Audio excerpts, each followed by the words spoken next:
Friends, transformation experiment to prove the DNA is the genetic material। उसके बाद हम लोग आते हैं जिस प्रिंसिपल पे, जिस प्रयोग पे, वो जो है वो आपका है Avery, Oswald Avery, Colin MacLeod and Maclyn McCarty. ठीक है, ये तीन साइंटिस्ट का नाम आप याद रखिएगा। ठीक है, ओसवाल्ड एवरी, ठीक है, कोलिन, इसका पूरा नाम क्या है, कोलिन, ठीक है, कोलिन मैक्लॉयड एंड मैकलायन, ठीक है, मैकार्टी। अगर पूरा नाम तो खैर पूछता नहीं है तो शॉर्ट में याद रखिएगा, एवरी, मैक्लॉयड एंड मैकार्टी।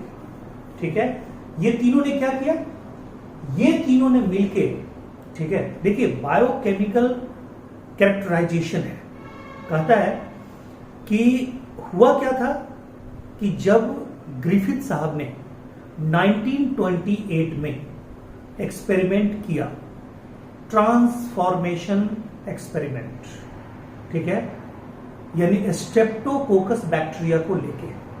आपको पता है पहले सब कुछ डिस्कस है कि स्ट्रेप्टोकोकस बैक्टीरिया के कितने थे, कितने फॉर्म थे स्ट्रेप्टोकोकस बैक्टीरिया के। स्ट्रेप्टोकोकस बैक्टीरिया के दो स्ट्रेन थे उनके नजर में, एक क्या था एस स्ट्रेन और एक क्या था आर स्ट्रेन। एस स्ट्रेन क्या था, स्मूथ, ठीक है, यानी कि साइनी, यानी कि कैप्सुलेटेड, यानी कि वायरुलेंट। और दूसरा क्या था, ठीक है, दूसरा था आर फॉर्म, यानी नॉन कैप्सुलेटेड, ठीक है, रफ फॉर्म, ठीक है, नॉन कैप्सुलेटेड या रफ फॉर्म, या ठीक है, कहता है कि नॉन वायरुलेंट, नॉन पैथोजेनिक, ठीक है, वो साइनी कॉलोनी नहीं था। कहता है दो स्ट्रेन उनके पास था और दोनों स्ट्रेन के द्वारा ही उन्होंने एक्सपेरिमेंट किया था। और सबसे यूनिक केस किसका आया था, ठीक है, तो याद कीजिए जब उन्होंने नॉर्मल लाइव आर बैक्टीरिया को डाला तो माइस सरवाइव किया था क्योंकि वो पैथोजेनिक नहीं था। ठीक है, नॉर्मल एस बैक्टीरिया को जब डाला, ठीक है, नॉर्मल लाइव एस बैक्टीरिया को डाला तो माइस किल्ड हो गया। अब कहता है किल्ड एस टाइप बैक्टीरिया को जब उन्होंने डाला था, ये किस killed S type Streptococcus bacteria को जब डाला था, ठीक है, किल करके जब डाला था तो माइस सरवाइव किया था। बट सबसे अनोखा केस आया था हीट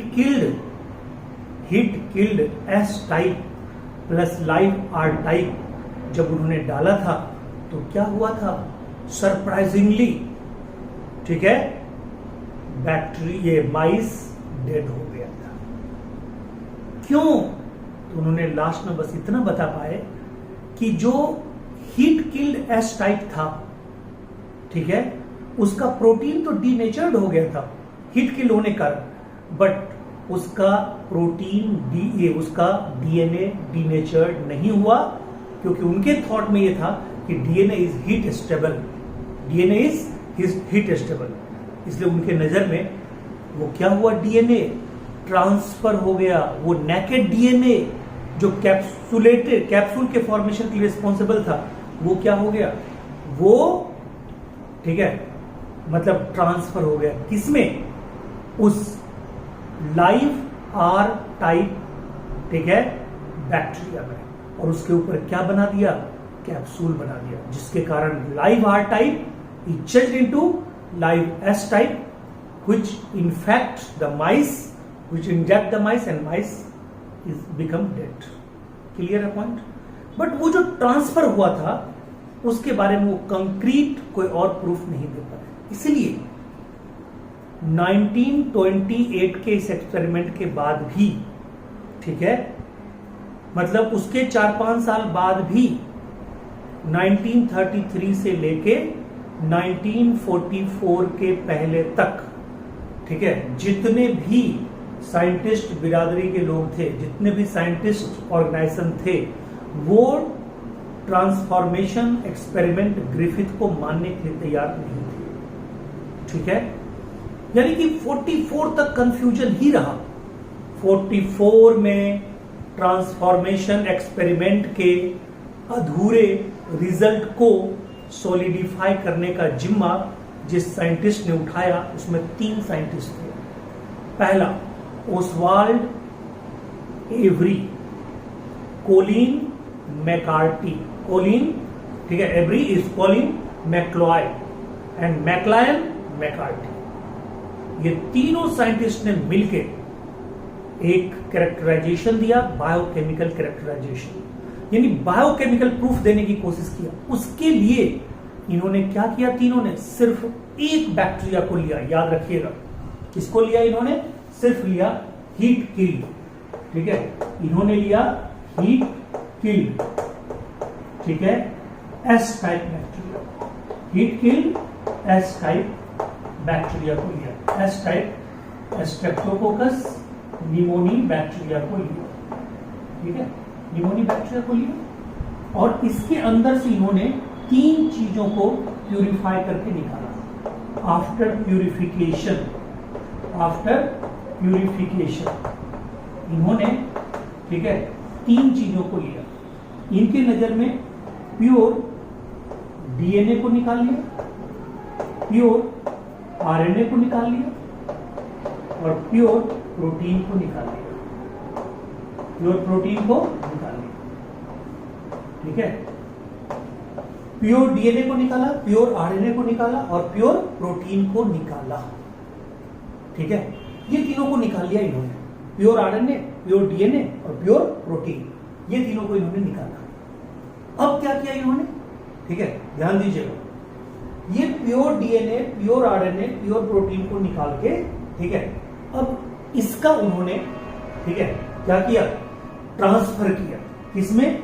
ध्यान दीजिएगा, इन्होंने ट्रांसफर किया किसमें, याद कीजिए, ठीक है, लाइव आर टाइप, यानी कि लाइव आर टाइप, ठीक है, लाइव आर टाइप। अच्छा, एक बात जानिए, प्योर डीएनए, इसका उन्होंने एक सॉल्यूशन तैयार किया, सॉल्यूशन बजाते, इसका एक सॉल्यूशन तैयार किया, इसका एक सॉल्यूशन तैयार किया, ठीक है, और उस सॉल्यूशन में क्या मिला है, लाइव आर टाइप, ठीक है, उसके बाद इसमें भी लाइव आर टाइप, ठीक है, इसमें भी लाइव आर टाइप, ठीक है, मिला दिया। अब इसके यानी कि पूरे सॉल्यूशन में अब क्या हो गया, pure DNA of heat killed S type, pure RNA, pure DNA of heat killed S type plus live R type, pure RNA of heat, pure DNA of, ये pure RNA of heat killed S type plus, ठीक है, live R type, pure protein of heat killed S type plus live R type, हो गया।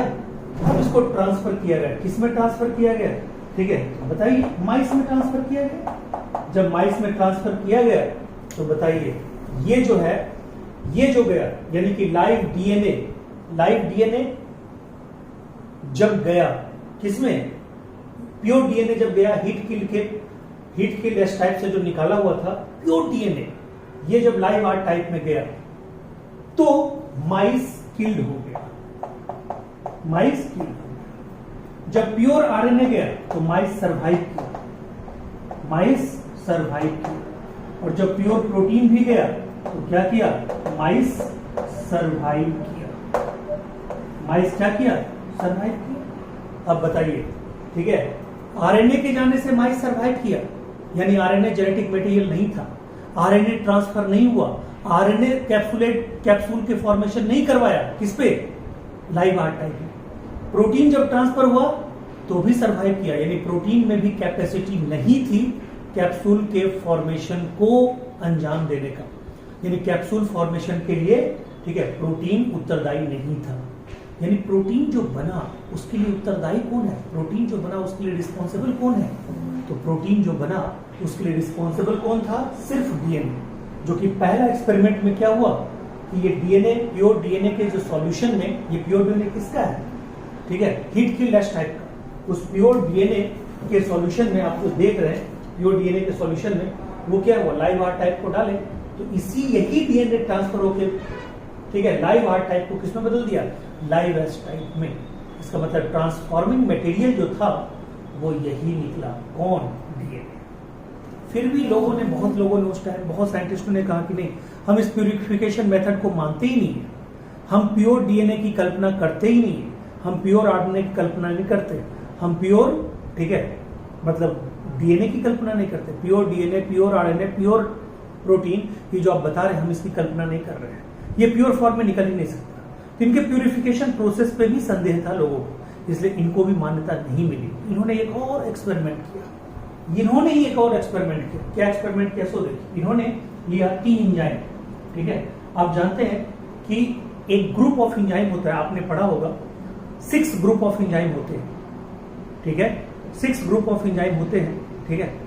उसमें एक का example आपने पढ़ा होगा, न्यूक्लियस, ठीक है, क्या पढ़ा होगा, न्यूक्लियस, ठीक है। ऐसे तो होता ऑक्सीडोडेक्टेस, ट्रांसफेरेस, ठीक है, हाइड्रोलेस, आइसोमेरेस, ठीक है, लाइगेस और लाइस, याद होगा। उसमें एक ऐसा है, ठीक है, कि एक स्पेशल एंजाइम है न्यूक्लियस। ये न्यूक्लियस जो है, कहा जाता है कि न्यूक्लियस 2 तरह का होता है, डीएनए को काटने वाला डीएनएस और आरएनए को डाइजेस्ट करने वाला आरएनएस, ठीक है। यानी कि न्यूक्लियस, ऐसे पैंक्रेटिक जूस में न्यूक्लियस पाया जाता है, ठीक है। तो कहता है पैंक्रेटिक जूस में जो न्यूक्लियस पाया जाता है वो 2 तरह का होता है, डीएनएस, आरएनएस। डीएनएस डीएनए को डाइजेस्ट करेगा, आरएनएस आरएनए को डाइजेस्ट करेगा, प्रोटीएस प्रोटीन को डाइजेस्ट करेगा। ध्यान से सुनिएगा, ठीक है। कहता है इन्होंने 3 एंजाइम को लिया, कौन कौन, आरएनएस, ठीक है, आरएनएस, डीएनएस, ठीक है, और प्रोटीएस, प्रोटीएस। क्लियर है स्टूडेंट? मैं आपको यहाँ पे बता रहा था, हमने कितने एंजाइम लिए, 3 एंजाइम लिए, आरएनएस, डीएनएस, प्रोटीएस। और मैंने आपको बताया था कि ये तीनों एंजाइम, मतलब प्रोटीएज जो है वो किस ग्रुप का है, प्रोटीएज जो है, ठीक है, ये प्रोटीन को डाइजेस्ट करता है। डीएनएस और आरएनएस न्यूक्लियस ग्रुप का एंजाइम है। डीएनएस डीएनए को डाइजेस्ट करेगा, आरएनएस आरएनए को डाइजेस्ट करेगा। इसके साथ हमने क्या लिया, इसके साथ हमने लिया हीट किल एस टाइप, ठीक है, फिर हीट किल एस टाइप और हीट किल एस टाइप। ध्यान दीजिए, ठीक है, ये हमने लिया। और अब देखिए जो आर टाइप है, live R type, live R type, ये भी आपको लेना है, live R type plus live R type plus live R type, ठीक है। अब देखिए हुआ क्या, ठीक है, और ये सब तो किसमें इंजेक्ट करवाया गया, माइस में, माइस में इंजेक्ट करवाया गया, ठीक है। तो ध्यान दीजिएगा क्या हुआ, ठीक है। जब आरएनए, ठीक है, जब RNA heat kill S type के साथ जब आरएनए एस डाला गया, तो अब आप समझिए कि हीट किल एस टाइप का यहां पे क्या हुआ, आरएनए डिस्ट्रॉय हो गया, ठीक है, आरएनए डिस्ट्रॉय हो गया, डीएनए बचा हुआ है, डीएनए बचा हुआ है इसका। अब देखिए स्टूडेंट, ये जो आरएनए एस है ये हीट किल एस टाइप में, यानी कि हीट किल एस टाइप से आरएनए एस को जब हमने मतलब मिक्स करवाया, तो ये आरएनए एस क्या करेगा, हीट किल एस टाइप के आरएनए को डाइजेस्ट कर देगा। बट अभी भी इसमें क्या रहेगा, प्रोटीन रहेगा और इसमें डीएनए रहेगा, प्रोटीन रहेगा और डीएनए रहेगा। सिर्फ इसने आरएनए को बर्बाद किया है, तो इसमें प्रोटीन भी है, इसमें डीएनए भी है। ये जब हम लाइव आर टाइप से मिलाते हैं तो बैक्टीरिया, ये माइस किल्ड हो जाता है, माइस किल्ड हो जाता है। जब प्रोटीन, ठीक है, हीट किल एस टाइप के साथ मिलाते हैं, ठीक है, जब protein heat kill S type के साथ मिलाते हैं, ठीक है, तो फिर क्या होता है, ठीक है, कहता है ये प्रोटीन, प्रोटीएज जब हीट किल एस टाइप के साथ मिलाते हैं तो बताइए क्या होगा, ये प्रोटीएज इसके प्रोटीन को बर्बाद करेगा, लेकिन इसका डीएनए और आरएनए क्या करेगा, सरवाइव करेगा। यानी कि ये प्रोटीन, इसका डीएनए और आरएनए सरवाइव करेगा, तो कहता है कि ये डीएनए आरएनए दोनों सरवाइव करेगा, और मतलब अब कंफ्यूजन सिर्फ यही है ना कि हाँ डीएनए आरएनए दोनों यहाँ पे बचा हुआ है, तो डीएनए ट्रांसफर होता है या आरएनए। ये जब हमने किया RNA is hit killer type का, तो इसने क्या किया था कि आरएनए को किल किया था, तो यहाँ सवाल उठता था डीएनए या प्रोटीन। यहाँ पे तो प्रोटीएज ये हो जाएगा तो वो भी क्लियर हो जाएगा, यानी कि यहाँ पे जब हम प्रोटीन डालते हैं, ठीक है, तो हीट की लैश टाइप का यहाँ क्या होता है, डीएनए आरएनए दोनों बचा होता है। तो पता चलता है जब ये एल लाइव आर टाइप में ट्रांसफर हुआ, मतलब लाइव आर टाइप अभी हमें पता नहीं है कि क्या ट्रांसफर हुआ, तो हम कहते हैं कि यहाँ भी माइस किल हो गया, माइस किल क्या हो गया, किल हो गया। बट जब डीएनए इज, ठीक है, हीट की लैश टाइप के साथ मिलाते हैं और एल आर टाइप में यानी कि लाइव आर टाइप में डालते हैं, तो ये सरवाइव करता है, ये सरवाइव करता है, ठीक है, ये सरवाइव करता है। इससे क्या आपको पता चला कि जब डीएनए इज हीट की लैश टाइप के साथ हम मतलब मिक्स करवाते हैं, तो ये डीएनए इज हीट की लैश टाइप के किसको किल कर दिया, डीएनए को, ये किसको डाइजेस्ट कर दिया, किसको गला दिया, किसको डिस्ट्रॉय कर दिया, डिजेनरेट कर दिया।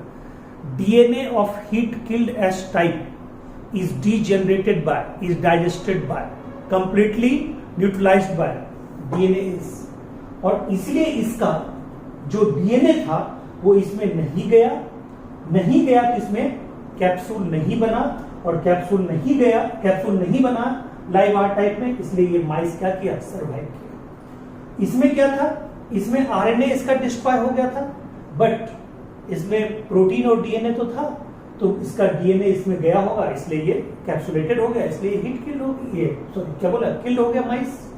इसमें क्या है, प्रोटीएज, यानी कि इसमें डीएनए बचा रह गया, इसमें भी, इस केस में भी डीएनए बचा रह गया, तो ये एलआर टाइप में गया, वो कैप्सुलेटेड हो गया और वो माइस क्या हो गया, किल हो गया। यानी कि कुल मिला के कंक्लूजन क्या निकला कि इससे कंक्लूजन ये निकला कि डीएनए ही जेनेटिक मटेरियल है, DNA is the genetic material, genetic material, ठीक है। बट ठीक है, इस पे भी बहुत लोगों ने हंगामा किया कि नहीं, ये भी मतलब कोई एकदम परफेक्ट नहीं है, यूनिफोकल मतलब एविडेंस नहीं है, प्रूफ नहीं है, ठीक है। तो कहता है इनके बातों को भी अनसुना कर दिया गया। बट आपको अगर पूछेगा, ठीक है, ओसवाल्ड, ठीक है, एवरी, मैक्लॉयड, मैकार्टी का एक्सपेरिमेंट, आपको ये पूरा लिखना है, दोनों लिखना है। एक पार्ट में ये एक्सपेरिमेंट लिखना है, एक पार्ट में आपको इंजाइम वाला लिखना है। एक में purified DNA, purified RNA, purified protein plus, ठीक है, हीट किल, ये जो पूरा लाइव सॉल्यूशन ये जो देख रहे हैं, ठीक है, आर टाइप ये सब जो करते हैं, फिर उसमें किस में डालेंगे, ठीक है, ये जो माइस में डालेंगे तो कौन क्या होगा, ये सब पूरा का पूरा एक्सपेरिमेंट, और एक ये आपका एक्सपेरिमेंट। बोलिए क्लियर है पॉइंट, ये दोनों को मिला के कहलाता है पूरा एक्सपेरिमेंट। यहाँ पे आपको क्लियर ही हो गया। देखिए यहाँ पे हमने जो ही डीएनए डाला, यानी कि हीट किल्ड एश टाइप का क्या डिस्ट्रॉय हो गया, डीएनए डिस्ट्रॉय हो गया। तो डीएनए डिस्ट्रॉय हो गया, तो यहाँ पे अगर प्रोटीन होता जेनेटिक मटेरियल तो ट्रांसफर होकर एश टाइप कैप्सूल बनाता है, या अगर मान लीजिए कि आरएनए होता जेनेटिक मटेरियल तो वो इसमें ट्रांसफर होकर कैप्सूल बनाता, बट इसमें कैप्सूल नहीं बनाया, और इसीलिए ये जब गया माइस में, तो माइस क्या किया, सर्वाइव किया, और ऊपर नीचे क्या हो गया, किल्ड हो गया, ऊपर दोनों के कंडीशन। बोलिए this is all about your, ठीक है, Avery MacLeod and McCarty characterization of, ठीक है, ट्रांसफॉर्मिंग प्रिंसिपल। बट यहां भी बात रुकी नहीं, इसलिए आगे में जाके 44 से लेके 51, 52 के स्टार्टिंग तक फिर हम हुआ 52 में 2 साइंटिस्ट आए, हर्सी एंड चेस। तो हम अगली क्लास में पढ़ेंगे Hershey and Chase experiment. Clear है? Thank you so much video के लिए देखने के लिए, ठीक है। और इसके आगे हर्सी एंड चेस एक्सपेरिमेंट का वीडियो डाला जाएगा, ठीक है। हमें पक्का विश्वास है आपको क्लियर हो गया होगा, ठीक है। अभी देखिए, अभी जो हम ट्रांसफॉर्मिंग प्रिंसिपल पढ़े हैं, चाहे ग्रिफिथ का चाहे इनका हमने पढ़ा है, ये biochemical characterization of transforming principle. इन ट्रांसफॉर्मिंग प्रिंसिपल के सपोर्ट में जो इन्होंने बायोकेमिकल एविडेंस दिया उसको लोगों ने नहीं माना, लेकिन अभी तो आपको पता है प्रेजेंट टाइम में ये क्लियर है कि DNA is the genetic material except some RNA viruses. Clear है? तो हर चीज करते हैं। Thank you.